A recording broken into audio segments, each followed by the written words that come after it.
রক্তদান শিবিরের আয়োজন করেছি। আমরা পরপর 2 বছর করেছিলাম। এই বছর আমরা দোয়ার উৎসব দিয়ে নাম দিয়ে আমরা শুরু করছি।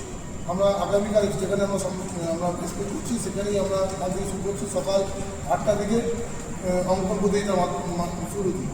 অঙ্কন বইতে 4টে রূপ ক খ গ ঘ, ক এবং ক আগে সকাল 8টা থেকে, সকাল 10টা থেকে হবে খ আর ক। 14 তারিখ হচ্ছে আমরা একটা মহৎ রক্তদান শিবির আয়োজন করছি রূপনাথপুর উৎসব ম্যারেজ হলে। 26 তারিখ আমরা করছি দুপুর 2টা থেকে আবৃত্তি প্রতিযোগিতা, এবং 27 তারিখ আমরা সকাল 8টা থেকে নাচ এবং সাংস্কৃতিক অনুষ্ঠান পরিষ্কার বিভিন্ন অনুষ্ঠান। এর মধ্যে আমরা শুরু করছি। বাদবাকিটা ওরা বলবে, আমার সভাপতি বলবে। আচ্ছা, আমরা এই তৃতীয় বার্ষিকী অনুষ্ঠানে যখন আমাদের সূচনা হয় তার আগে আমরা একবার বলে নিতে চাই যে এটা আগে আমরা প্রথম উৎসব করেছিলাম 2022 সালে। 22 সালে উৎসবের নাম ছিল লড়াইয়ের উৎসব। তার পরবর্তীতে আমরা এই উৎসব করি 2023 সালে। আমাদের 23 সালে উৎসবের নাম হয়েছিল সাম্যের উৎসব।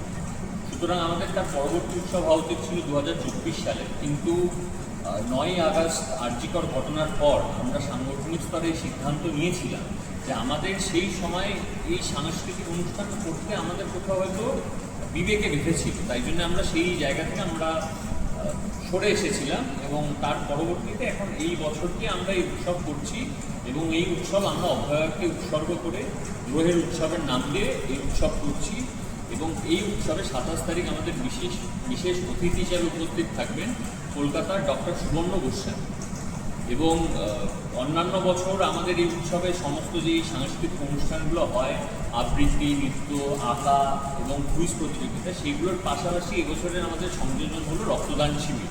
গরমকালে যে প্রচণ্ড রক্তের সংকট দেখা যায়, থ্যালাসেমিয়া পেশেন্টদের জন্য যে রক্তের হাহাকার, মানে রক্ত পাওয়া যায় না চারিদিকে, এবং বিভিন্ন চিকিৎসার কারণে যে রক্তের প্রয়োজন হয়, সেই রক্তের প্রয়োজনকে মেটাতে আমরা এই বছর এই রক্তদান শিবিরের উদ্যোগ নিয়েছি। আগামী 14ই এপ্রিল আম্বেদকর জয়ন্তীর দিন বিকেল 5টা থেকে উৎসব ম্যারেজ হলে, এবং সেই রক্তদান শিবিরে আমাদের মধ্যে উপস্থিত থাকবেন ডিওয়াইএফআইয়ের যুব সংগঠনের ডিওয়াইএফআইয়ের রাজ্য সম্পাদিকা কমরেড মীনাক্ষী মুখার্জি।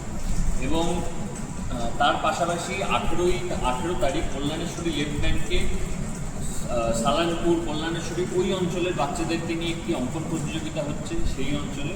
এবং আপনাদের মাধ্যম দিয়ে আমরা সকলের কাছে আবেদন করতে চাইছি, আমাদের যে রক্তদান শিবির 14 তারিখ হচ্ছে, আপনারা আসুন, আপনারা রক্তদান করুন, এবং আপনারা আপনাদের সন্তান সন্ততিদের নিয়ে সেই রক্তদান শিবির থেকে ঘুরে যান। দেখবেন আপনাদের সন্তানদেরকে আপনারা যদি ঠিক দিশাটা এখান থেকে দেখাতে পারেন, তাহলে ভবিষ্যতে তারাই তো আমাদের কাণ্ডারি, তারা খুব ভালো সংস্কৃতিতে বেড়ে উঠবে। এবং শেষ যে কথাটা আমরা বলতে চাই যে এটা আমাদের প্রতিযোগিতা ঠিক নয়।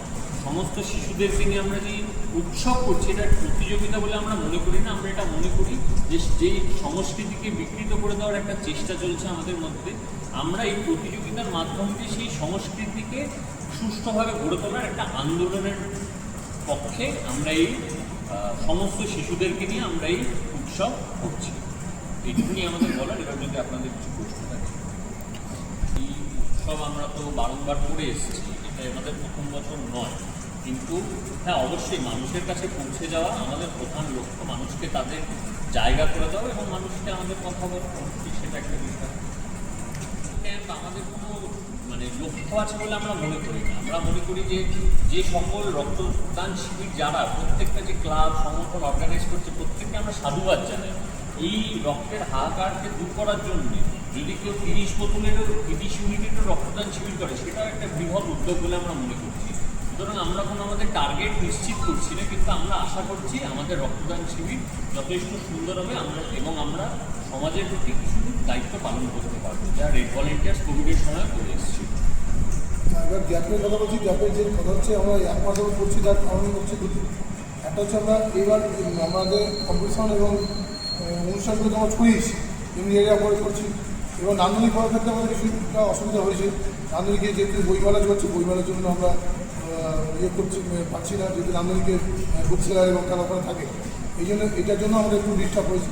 এই জন্য আমরা একটু ঘুরিয়ে ফিরে প্রোগ্রাম করে আমাদের ওটা 1 মাসের মধ্যে আমরা গ্রহণ করে নিয়ে এসেছি।